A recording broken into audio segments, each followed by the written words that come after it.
Hello students, बेटा miscellaneous exercise का एक क्वेश्चन है, क्वेश्चन नंबर 5 टेंजेंट नॉर्मल का ही क्वेश्चन है, इसलिए मैं पहले इसको डिस्कस कर रहा हूँ। अच्छा क्वेश्चन है, इंपॉर्टेंट है, पेपर में भी आ चुका है, बोर्ड में 6 मार्क्स में। क्वेश्चन बड़ा अच्छा है, देखिए क्या क्वेश्चन है। क्वेश्चन ये लिखा हुआ है आपके सामने, show that the normal at any point theta to the curve x equal to a cos theta plus a theta sign theta y equal to a sign theta minus a theta cos theta is at constant distance from the origin. हमें ये prove करना है कि अगर हम normal की equation लें किसी पॉइंट थीटा पर, इस कर्व पर, ये हमें कर्व की इक्वेशन दे रखी है पैरामेट्रिक फॉर्म में, उस नॉर्मल की दूरी अगर हम ओरिजिन से फाइंड करें तो प्रूव करके दिखाना है कि वो दूरी जो है वो एक कांस्टेंट है ना। वो डिस्टेंस कैसा डिस्टेंस है? कांस्टेंट डिस्टेंस है, ये हमें प्रूव करके दिखाना है। तो सबसे पहले हमें क्या करना पड़ेगा? नॉर्मल का इक्वेशन फाइंड करना पड़ेगा। उसके बाद नॉर्मल की जो लाइन आएगी उस लाइन का डिस्टेंस हम ओरिजिन से फाइंड करेंगे। कौन से फॉर्मूले से? Distance between a line and a point, जो हमने कभी 11th क्लास में पढ़ा था। चलो वो तो बाद की बात है। सबसे पहला काम है हमें नॉर्मल का इक्वेशन निकालना है, और नॉर्मल की इक्वेशन निकालने के लिए सबसे पहले हमें क्या निकालना होता है? स्लोप ऑफ नॉर्मल, है ना। और स्लोप ऑफ नॉर्मल कैसे निकलेगा? पहले टेंजेंट का नॉर्मल स्लोप निकलेगा, और टेंजेंट का स्लोप के लिए क्या करना होता है? हमें डिफरेंशियल करना होता है। तो डिफरेंशियल करेंगे सबसे पहले, पैरामीट्रिक फॉर्म है ये, तो पैरामीट्रिक फॉर्म से इसको डिफरेंशिएट कर लेते हैं। आइए शुरू करते हैं। सॉल्यूशन है हमारा x इज इक्वल टू में गिवन है a cos theta plus a theta sign theta. ठीक है, इसको डिफरेंशिएट कर दिया आपने, dx upon d theta find कर लिया, minus a sin theta plus a, यहाँ प्रोडक्ट रूल लगेगा, साइन थीटा के दो फंक्शन हो गए प्रोडक्ट रूल के according, theta as it is, sin का डिफरेंशियल आ जाएगा कॉस थीटा, फिर plus cos theta as it is, sorry sin theta as it is, और थीटा का डिफरेंशियल 1 हो जाएगा। ठीक है, तो ये बन जाएगा minus a sign theta plus a theta cos theta plus a sine theta.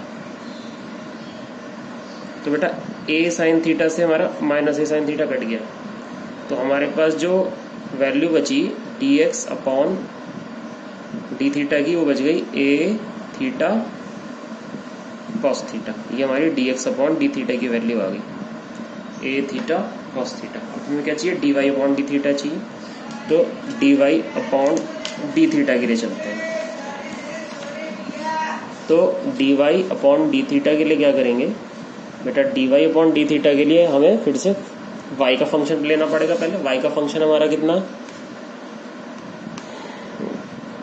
जो हमारा y का फंक्शन था वो था y equal to a sign theta minus a theta cos theta, a theta cos theta. ठीक है, इसको हम डिफरेंशिएट करते हैं, d y upon d theta, a sign theta का डिफरेंशियल हो जाएगा cos theta, minus a constant है, प्रोडक्ट रूल लगेगा थीटा कॉस थीटा में, theta as it is, cos theta का डिफरेंशियल आ जाएगा माइनस साइन थीटा, फिर plus cos theta as it is, theta का डिफरेंशियल आ जाएगा 1।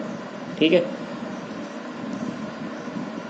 तो ये हो जाएगा बेटा a cos theta minus minus plus a theta sign theta minus a cos theta. A cos theta cancel हो गया, तो हमें मिल गया d y upon d theta a theta sign theta. ठीक है, अब हमें क्या चाहिए? Now we have to find d y upon d x. तो d y upon d x क्या होता है? D y upon d theta into d theta upon d x.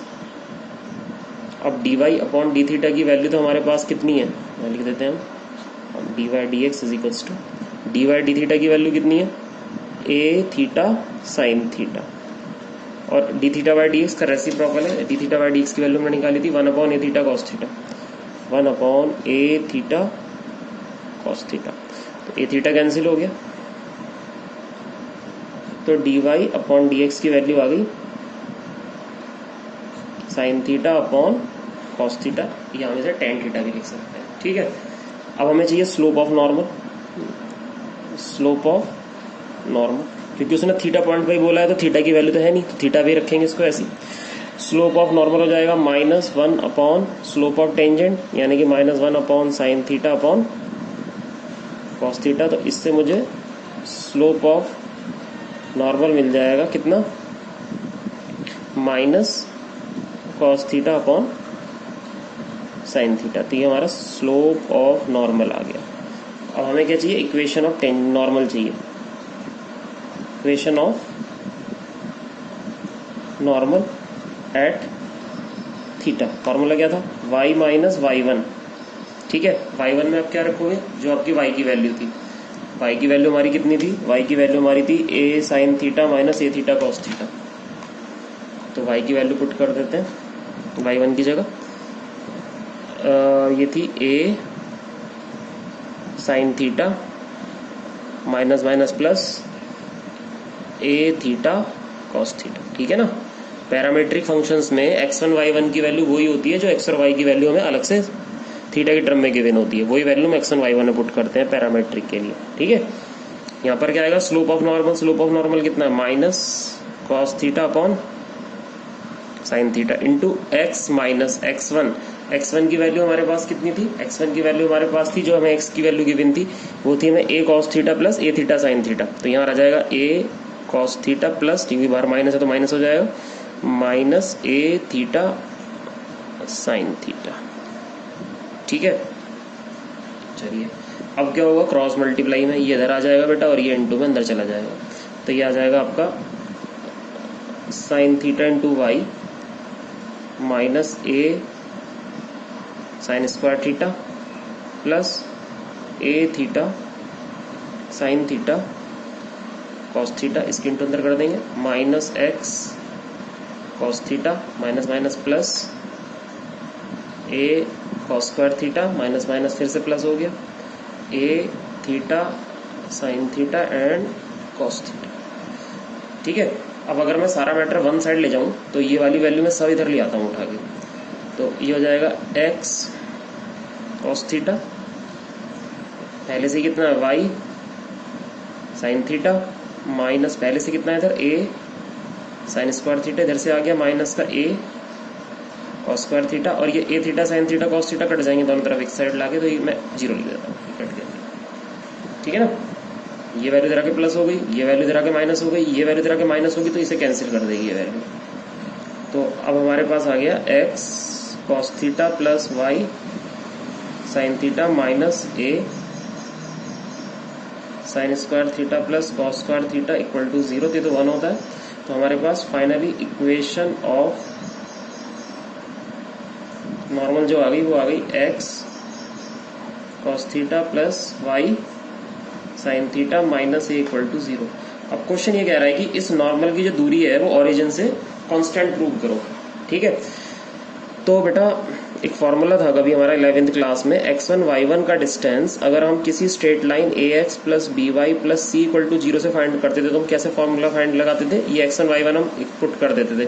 तो फॉर्मूला बनता था ax1, फिर y की जगह यहाँ y1 रखते थे, by1 प्लस c मॉड के अंदर upon under root a square plus b square, है ना।